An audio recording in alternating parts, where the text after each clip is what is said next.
Hello and welcome. It is Neil and Poppy. Today we are going to be showing you how to create and pack your own luxury Christmas hamper. Difference between a luxury Christmas hamper and an ordinary Christmas hamper is the quality of the component parts of it ratchets up another level.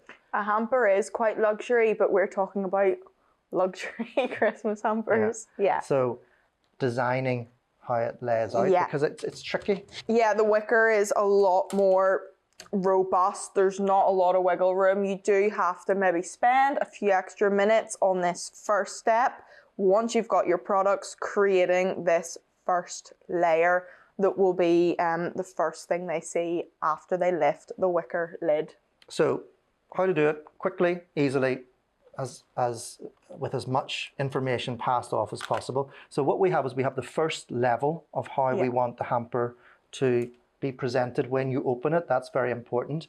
But we then have all of these other things that you'll have gathered together, and we're trying to work out what is the best way of organizing them in a way whereby the hamper, it all fits together without driving yourself crazy, and it doesn't move about, it isn't going to break anything as well. So handy little tricks we take before we put any straw into it, because that increases the volume size of what's in the hamper. We take packeted elements like high quality Brazil nuts, which are chocolate enrobed. We take little apple sticks or whatever, anything which isn't going to break. Boilers. They're quite. Those are like possible to break. Yeah. But you've got like coffee bags. Put them on the bottom. They're not going to break. You've got chocolates in a box, which is well packaged anyway. Put them in because they're not going to break. These ones are safe. These are safe. They're not going to squash or anything like that. We'll keep them for maybe in the middle. It's at that stage that you can lay a little bit of what's this stuff called? Crinkle cut paper. Yes. I don't know, is this a pale blue? Pale blue. Pale blue. Okay.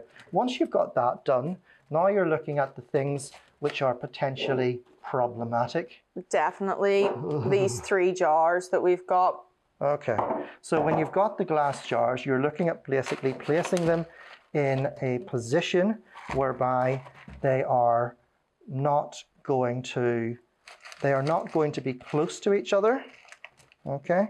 And you can see in terms of the way that we've got here, you want to basically put them paper between it, okay? Because you've got problems here whenever something is so limited and you've got all of these random shapes and whatever going on to it. And so you put them like that there because they're going to take over this position here.